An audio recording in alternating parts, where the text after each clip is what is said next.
તથાસ્તુ. જે કાંઈ કાર્ય જેના માધ્યમથી કરાવવાનું છે એ કરાવી જ લેવાના છે, એમાં કોઈ શંકાને સ્થાન જ નથી. પણ આપણે એક પણ ટકો નેગેટિવ વિચાર જો કર્યો તો જે આપણી પાછળ જે ઉર્જા લાગવાની છે એ લાગવાની છે કે નહીં? ન લાગે. પણ એવો જ સંકલ્પ સાથે કરીએ કે આ જે અમારા કાન સુધી તમે જો વાત પહોંચાડી હોય તો તમારે જ આ પૂરી કરવાની, બળ એને કરવાનું છે. આપણે તો ખાલી દોડવાનું છે. વાહે જે ઉર્જા લગાવવાની છે ને આપણી પાછળ એને લગાવવાની છે. તો આપણે આચાર્ય, સંચાલક, કોર્ડિનેટર ને કાર્યકર્તાઓને હું જ્યાં જ્યાં વિઝિટમાં ગયો છું ને ત્યાં મેં કીધું છે કે આપ સર્વે માધ્યમ છો. કેવા માધ્યમ? આજે તમારી બધા પાસે મોબાઈલ છે કે નહીં? મોબાઈલ છે તો એ મોબાઈલ કેના દ્વારા હાલે છે?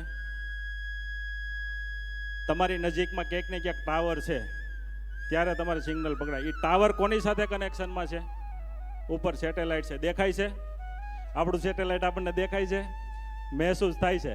સૂક્ષ્મ શરીર, જે શક્તિઓ, ગુરુ શક્તિઓ પણ આપણી સાથે છે.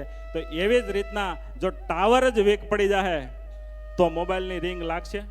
ટાવર જે અહીંયા નીચે બેટરી જોઈ, બેટરી વગર ટાવર કામ ન કરે. તો આ જે કાંઈ પ્રોગ્રામો આવા થઈ રહ્યા છે ને એ ચાર્જ કરવા માટે થઈ રહ્યા છે. કંઈક ને કંઈક આપણને એક નવી ઉર્જા પ્રદાન કરવા માટે થઈ રહ્યા છે.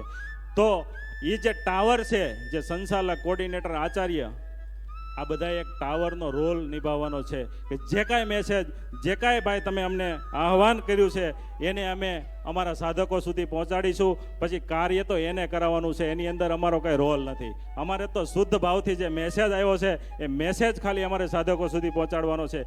કોની પાસે ક્યાં કેવી રીતના કાર્ય કરાવવાનું છે એને ખબર જ છે. ખાલી આપણો તો ખાલી રોલ જ છે. આવી ત્યારે અમે 3 જ સેકન્ડની અંદર હા પાડી. કોની પાસેથી ક્યારે થવાનું છે, કેમ થવાનું છે એ મને ખબર નહોતી. પાર્ટીમાં વાત થાય છે, અમે આ ઉપાડી લઈ. કેમ? મેં કીધું તથાસ્તુ. ઉપાડી જ લેવાનું હોય. સ્વામીજી એ જ કરે છે તથાસ્તુ સિવાય બીજું એની પાસે કાંઈ છે જ નહીં. તો આપણે પણ હરેક સાધક તથાસ્તુ કરતા શીખી જાય ને એટલે આપણો બેડો પાર થઈ જાય. એક વખત તથાસ્તુ કરવાની ઉર્જા, એનર્જી જો આપણા અંદરથી એક વખત પ્રગટ થવા મળે ને એટલે તમારા માર્ગ છે ને ઓટોમેટિક ક્લીન થતા જાય. આ અનુભવ અમે લાઈવ કરેલા છે, જોયેલા છે. અને આ લાખમાં વડોદરાથી જો અહીંયા પહોંચી શકતા હોય તો એનાથી વિશેષ શું હોય? તો એ તાલાવેલી છે અંદરથી, એટલી મજબૂતાઈ છે કે નહીં અમારે પહોંચવું છે, અમારે કંઈક મેસેજ, અમારે કંઈક આપવું છે, એવી ઈચ્છા, એવી પ્રબળ જે અંદરથી મનોબળ છે.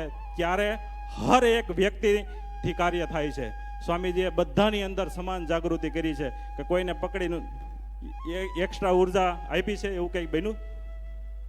બધાને એક જ હરખી જાગૃતિ થઈ છે. બધાની અંદર એક જ હરખું આધ્યાત્મિક જે આત્મ સાક્ષાત્કારનું બીજનું રોપાણ થયું છે. કોણે કેટલો સમય પોતે પોતાની જાત માટે આપ્યો છે ને એ હીરા સામે તરીને સામે તમને દેખાતા થઈ જાય છે. બાકી કાંઈ છે નહીં. તમે તમારી જાત માટે કેટલો સમય આપ્યો ને એ જ મહત્વનું છે ને એ જ હાસું ગુરુ કાર્ય છે. કાલે સ્વામીજી અમને કીધું કે તમે તમારી પોતાના માટે કેટલો સમય આપો છો એ જ હાસું ગુરુ કાર્ય છે.